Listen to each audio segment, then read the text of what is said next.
Hello and welcome back to Curry Soup. Today, we're going to be talking about the most dangerous woman in America. You know how our parents always ask us to wash our hands before eating or handling food? And some of you might have heard about something called typhoid fever or salmonella. We always hear you're supposed to cook your food properly because we might get salmonella out of it. This is the lady who made it all famous. This is the world's first super spreader, and this is the story about Typhoid Mary. So all of you just relax, sit back, get a cup of coffee, and let's get into the story. So the setting of this story is in the 1900s. It's a time where germs did not exist. People didn't know that disease can travel through the air, travel through touching someone. So people weren't really that hygienic at that time in regards to medical illness. For those of you who don't know what typhoid is, this is what happens in a typhoid fever. It starts off with a very high fever, nausea, vomiting, stomach ache, muscle pain, rash on chest, and if it's not treated properly, it can develop into intestinal bleeding. That means your intestines will just start bleeding and you have blood clots everywhere and have a distended stomach and could lead to death. So this story happens in a time where typhoid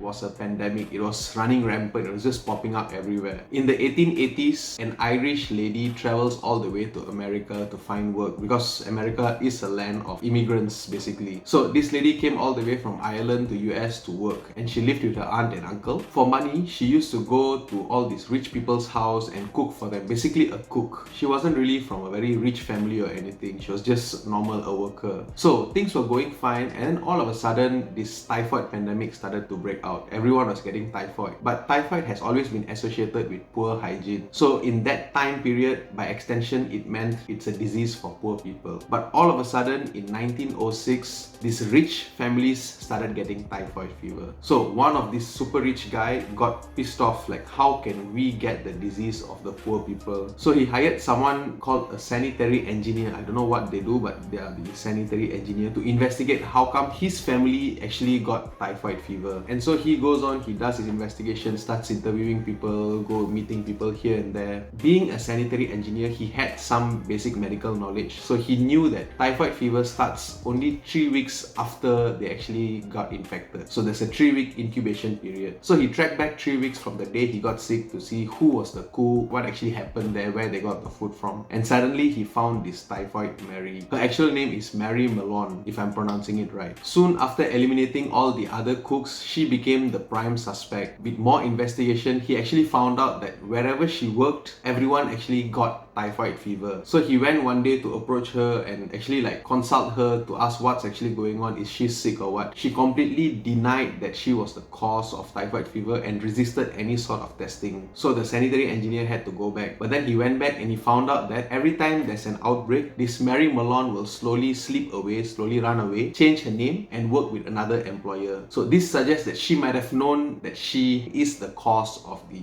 outbreak. More time went by and all of a sudden they had a grand total of 8 rich families who actually had typhoid fever. So the officials were very concerned already. This time they decided that, okay, there's no point going and talking to her. We just forcefully arrest her, forcefully restrain her. But when they went there with the police officers and everything, she started running. And believe it or not, they actually chased her on foot for 3 hours just to catch her. So they finally caught her, brought her into this infectious department, infectious isolation unit, and quarantined her in 1907. The moment she actually went to this quarantine area, they took samples from her and they were sure that she was the cause, she was the spreader. The problem is, at that time, she was the only one not showing any symptom. Although not the first carrier for typhoid fever, she was the first ever asymptomatic carrier. Since it was a time period when there was no cure for typhoid yet, and they did have the vaccine much earlier in 1896 or something, but the vaccine's priority was, like how now our COVID vaccine priority is for the frontliners. At that time, their priority was for the soldiers, because soldiers go to other countries and come back. They don't want them to go there and die or come back bringing disease over to their own country. So the doctors had to come up with another idea to make sure that she doesn't spread this disease anymore, and the solution was to quarantine quarantine her. So they quarantined her for 3 years. She was in quarantine, and to the point where even the doctors were bored of her already because she was practically the only healthy person there. So after 3 years, they finally decided to let her go, but then they made her promise and made it very, very clear to her that she's not supposed to cook and she's supposed to actually wash hands before she cooks, because when asked her about washing hands, she said she didn't find any purpose to wash hands. Her hands were clean. Even after going to the toilet and coming back, she doesn't wash hands. She just continues her work anyways. So they made her promise, okay, you are supposed to be cleaner, be more hygienic, and you are not allowed to work as a cook any longer. You're not allowed to go to other people's house and cook for them. So in 1910, they finally released her from the quarantine, and she did work odd jobs at that time, doing laundry for other people and stuff like that. But eventually, she did go back to cooking. She went back to start cooking for the rich people. And if you're wondering how come the food can cause this disease to spread, isn't food cooked? The problem was her signature dish was vanilla ice cream with peach slices. That means the food that she's famous for is not even cooked. So the bacteria and everything is still fresh inside for the consumer to eat. So after she was released and she started cooking again, more cases started popping up, but this time she became much smarter. She did not just use her original name, but she kept changing her name over and over again, not working more than 3 weeks, because now she knows about the disease already. She's been in there for 3 years. She's been listening into what the doctors have been saying and everything. So she was very, very smart in evading herself. She never got caught, until at one point there was this massive outbreak in a maternity hospital. The place was called the Sloan Maternity Hospital, and in 1915 they had 25 cases in that particular hospital alone. And this time when the investigators came, they immediately went and checked who the cook was, and they found Mary Mallon there. So it was immediate arrest for her, and they brought her back to the quarantine area. And by this time, she did not show any remorse or anything about going out and cooking again, because in her mind, she has nothing to do with this disease. So the authorities did the only thing they can, quarantine her for life. And she was deemed to be the most dangerous woman in America. We don't know how many people she actually infected and who died as a result of that, but we know that there's at least a minimum of 51 infections by her alone and 3 deaths by her alone. During her time, it was considered as if like the authorities were torturing her. They were bullying a lower class citizen. But right now, after learning so much, we actually know why she was supposed to be quarantined. Unfortunately, it was a time when there was no cure for typhoid fever. So she ended up spending her entire life in quarantine, 23 years in isolation, and finally died in 1938. And that's the famous story about Typhoid Mary, the world's first super spreader, the most dangerous woman in America. How did y'all like the story? Hope y'all enjoyed it. If you liked it, comment down below. If you didn't like it, also comment down below. If you found this video to be interesting, if you learned anything at all from this video, the only thing I ask is to share it with your friends and family members. Spread the knowledge.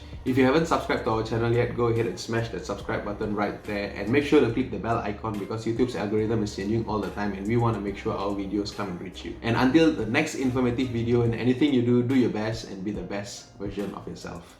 Bye bye.